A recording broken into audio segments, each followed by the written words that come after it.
అత్యాధునిక టెక్నాలజీతో నడుము మరియు వెన్నునొప్పికి treatment. Tejas spine care, Somajiguda, Sainikpuri, Gachibowli.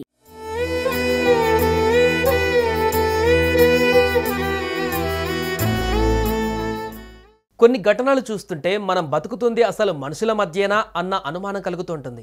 కొందరు ఏమాత్రం జాలి దయ లేకుండా మనుషులమన్న కనీస సోయి లేకుండా దారుణంగా ప్రవర్తిస్తున్నారు. ఆడపిల్ల కనిపిస్తే చాలు కొందరు మగాళ్ళు మృగాలుగా మారి మహిళలపై అత్యాచారాలు చేస్తున్నారు. కాదు కూడదు అంటే చివరికి హత్యలు కూడా చేస్తున్నారు. ఇలా దేశంలో రోజుకు ఏదో ఒక మూలన మహిళలపై లైంగిక దాడులు జరుగుతూనే ఉన్నాయి. మనం వింటూనే ఉన్నాం. ఈ క్రమంలోనే హైదరాబాద్లో మరో ఘోరం జరిగింది. అభం శుభం తెలియని ఓ దివ్యాంగురాలపైన ఓ దుర్మార్గుడు లైంగిక దాడికి పాల్పడి కోరిక తీర్చుకున్నాడు. ఇంతేకాదు ఆమె గొంతు కోసి హత్య కూడా చేయబోయాడు. ఈ దారుణాన్ని అవమానాన్ని జీర్ణించుకోలేకపోయిన ఆ యువతి ఆత్మహత్యకు పాల్పడి కన్నవాళ్లకు కడుపు కోతను మిగిల్చింది. ఇక ఆలస్యంగా వెలుగు చూసిన ఈ ఘటన నగరంలో సంచలనంగా మారుతుంది.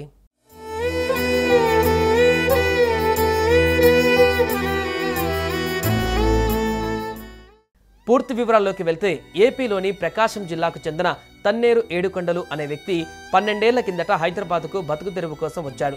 రాచకొండ పోలీస్ కమిషనరేట్ పరిధిలోని ఆల్మాస్ గూడలో నివాసం ఉంటున్నాడు. అతనికి ఓ కుమారుడు, 2 కూతుళ్లు సంతానం. 21 ఏళ్ల వయసున్న పెద్ద కూతురు పేరు శ్రీలక్ష్మి. విషయం ఏంటంటే తన కూతుళ్లు 2 దివ్యాంగులే. చెవులు వినిపించవు, మాటలు రావు. దీన్నే ఆసరాగా చేసుకున్న వీరి ఇంటి ఎదురుగా ఉన్న శ్రీకాంత్ అనే యువకుడు పెద్ద కూతురు శ్రీలక్ష్మిని పరిచయం చేసుకున్నాడు. ఆమెకు ఎన్నో మాయమాటలు చెప్పాడు. దీంతో తరచూ ఆమె దగ్గరికి వెళ్లి మాట్లాడేవాడు. ఇక దీన్ని అదునుగా భావించిన శ్రీకాంత్ ఎవరూ లేని సమయంలో వారి ఇంట్లో వెళ్లి శ్రీలక్ష్మి పైన పలుమార్లు అత్యాచారానికి పాల్పడినట్లుగా తెలుస్తోంది.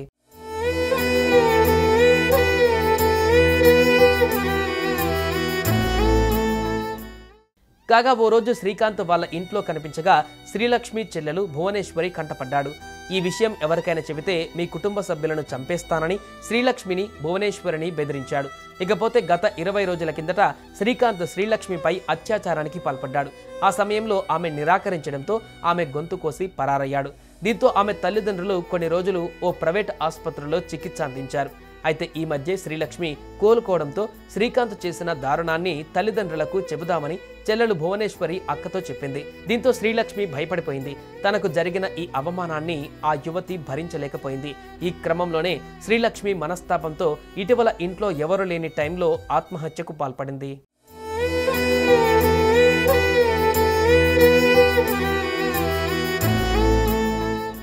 కూతురు మరణంతో ఆమె తల్లిదండ్రులు, ఇతర కుటుంబ సభ్యులు కన్నీరు మున్నీరుగా విలపించారు. కాగా ఈ విషయంపైన కేసు నమోదు చేసుకున్న పోలీసులు కుటుంబ సభ్యులను విచారించగా మృతురాలి సోదరి భువనేశ్వరి సైగలతో పోలీసులకు జరిగినదంతా వివరించింది. దీంతో నిందితుడు శ్రీకాంత్ను అదుపులోకి తీసుకుని విచారించగా అసలు విషయాలు బయటపడ్డట్లు పోలీసులు తెలిపారు. దీంతో శ్రీకాంత్ పైన కేసు నమోదు చేసుకున్న పోలీసులు దర్యాప్తు చేస్తున్నారు. ఆలస్యంగా వెలుగులోకి వచ్చిన ఈ ఘటన స్థానికంగా సంచలనంగా మారింది. భయస్తురాలు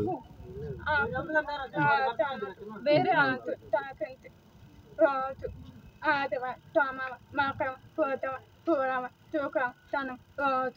ఆదివారం చేస్తున్నాడంట. ఆదివారం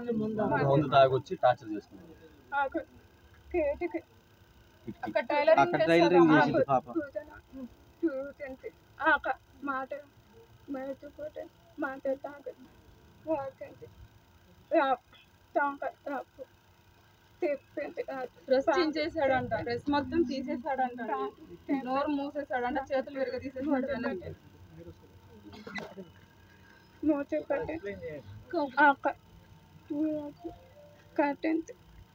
చేతులు వెనక్కి కట్టేసాడంట, కాళ్ళు కట్టేశారంట.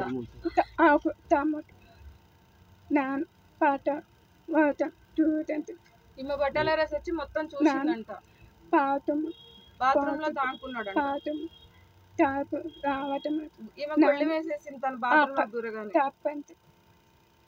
ఆమె వచ్చేసి తప్పు అయింది, మీ అమ్మకి నాన్నకి చెప్పాకండి, చెబితే వాళ్ళ పిల్లలు కడుపుతోటి ఉంది, వాళ్ళకి ఇబ్బంది అయ్యింది, నువ్వు చెప్పాకండి అని చెప్పేసి.